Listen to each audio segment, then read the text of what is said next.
Bienvenidos a sus clases en línea. El tema de hoy es la importancia de los ácidos y las bases en la vida cotidiana y en la industria.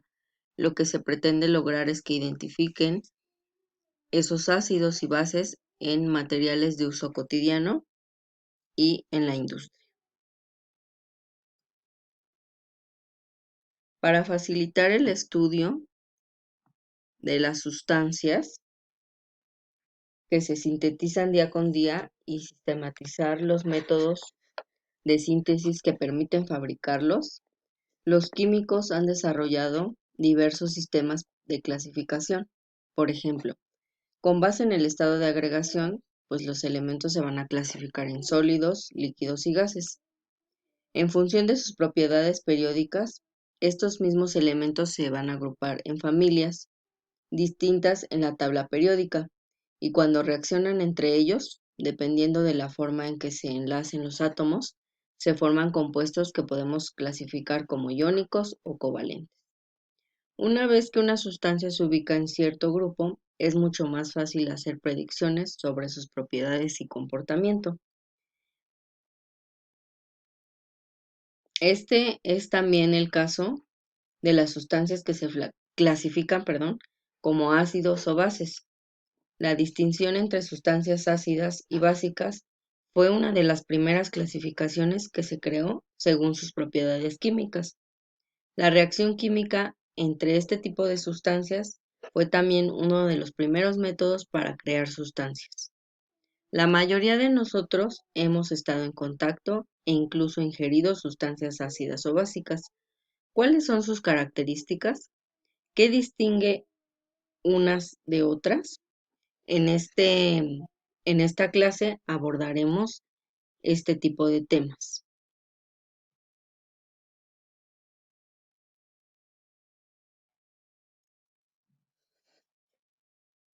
Los ácidos y las bases tienen ciertas propiedades y cierta importancia y uso. Aunque el sabor y la sensación al tacto no son pruebas seguras ni recomendables para clasificar las sustancias, nuestro contacto con ácidos y bases nos dice que los ácidos son sustancias de sabor agrio, como el limón, por ejemplo, o como el vinagre, o como la naranja.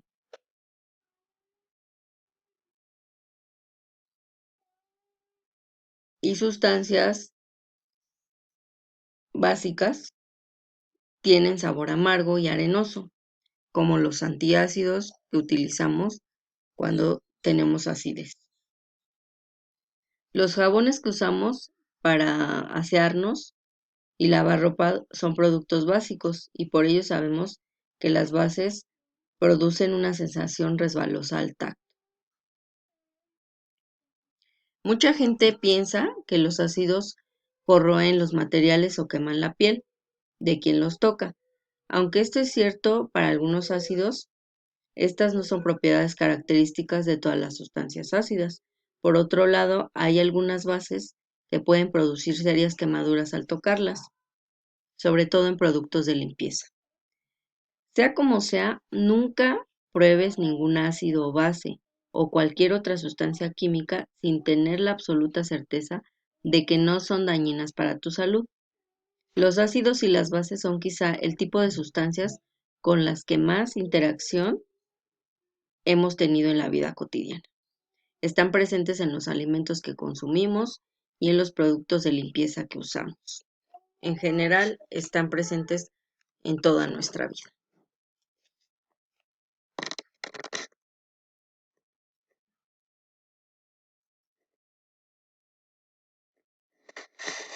El estudio del comportamiento químico de ácidos y bases es central para entender el funcionamiento de los sistemas vivos, del ambiente y de muchos procesos industriales.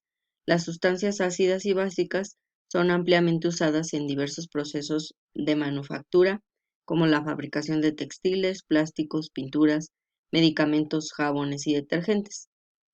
Los ácidos y las bases no solo se encuentran en este tipo de productos, también son fundamentales para el buen funcionamiento de nuestro organismo. como los ejemplos que ves a continuación.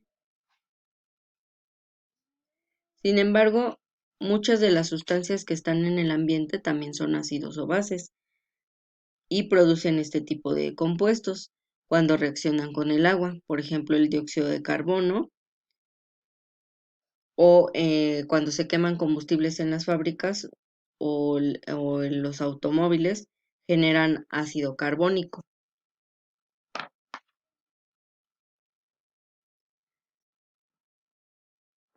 Y todos estos ácidos son causantes del fenómeno denominado lluvia ácida.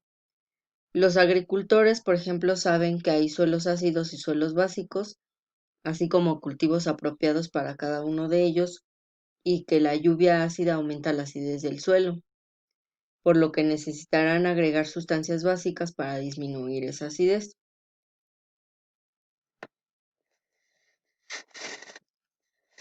En este caso se presentan ácidos débiles y fuertes. Es un tipo de clasificación.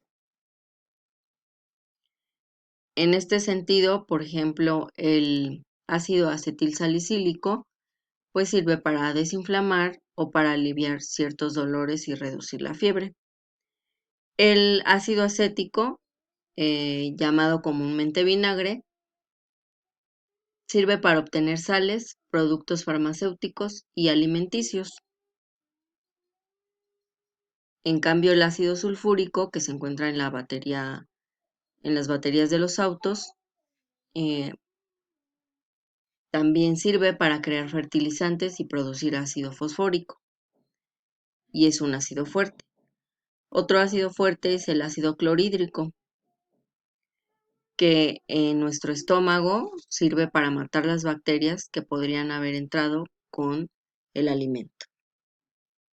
En el caso de las bases, se presentan estos ejemplos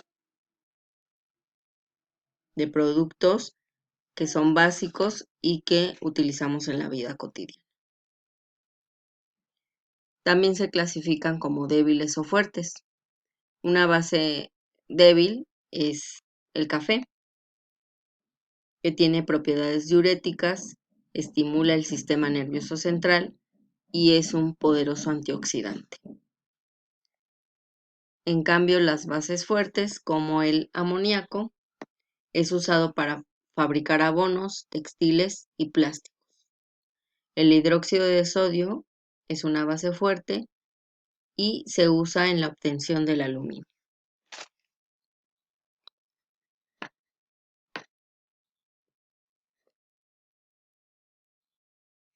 Como observas, los ácidos y las bases son sustancias fundamentales para los seres vivos, el ambiente y la industria.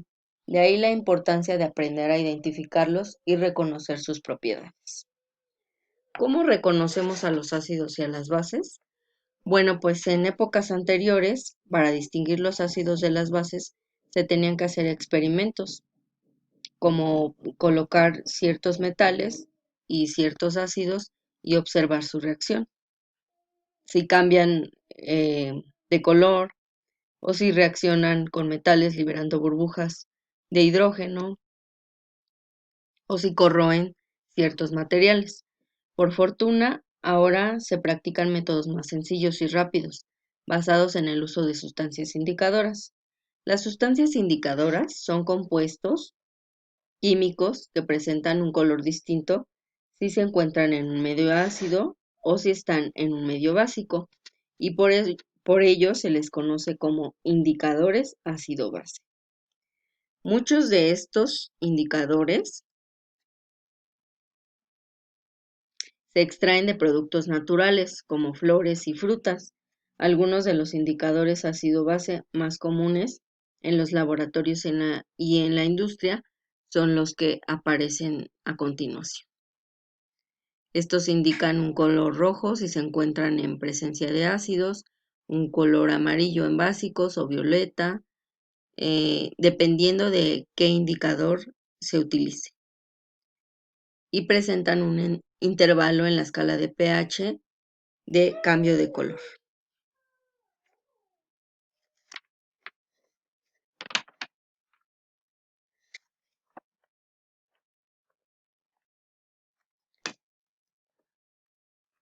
Los ácidos, las bases y las sales presentan una propiedad muy interesante al disolverse en agua.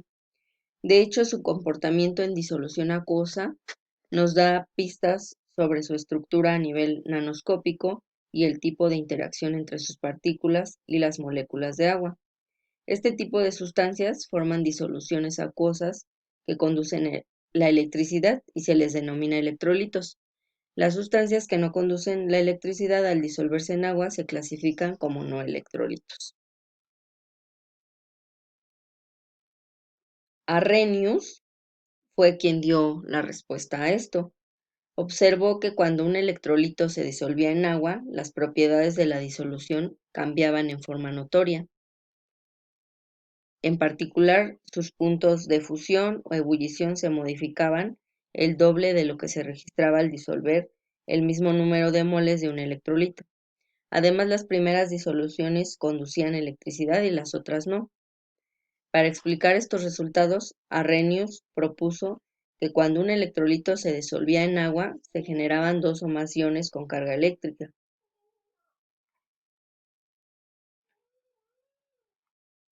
Después de muchos experimentos, se descubrió, que todo depende de la sustancia de que se trate. El cloruro de sodio y otras sales son compuestos iónicos constituidos por millones de aniones y cationes. Cuando una sal se disuelve en agua, la interacción con las moléculas de agua provoca que los iones se separen. Arrhenius estableció que los ácidos y las bases son compuestos que generan iones en el momento de disolverse con el agua y explicó la diferencia entre ácidos y bases de acuerdo con la naturaleza de los iones que se producen al disolverlos. En su modelo, él estableció que los ácidos son electrolitos que al disolverse en agua se disocian y forman cationes, hidrógeno y aniones de diversos tipos. A los iones positivos también se les llama protones.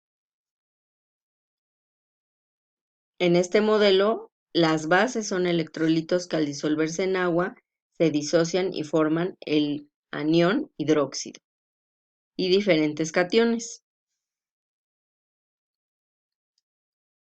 En resumen, el modelo de Arrhenius permite explicar por qué se produce agua en la reacción de neutralización entre un ácido y una base.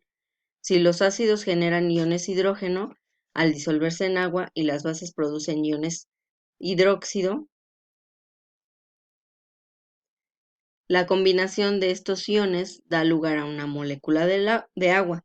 Por su parte, los otros aniones y cationes en disolución se combinan para formar una sal.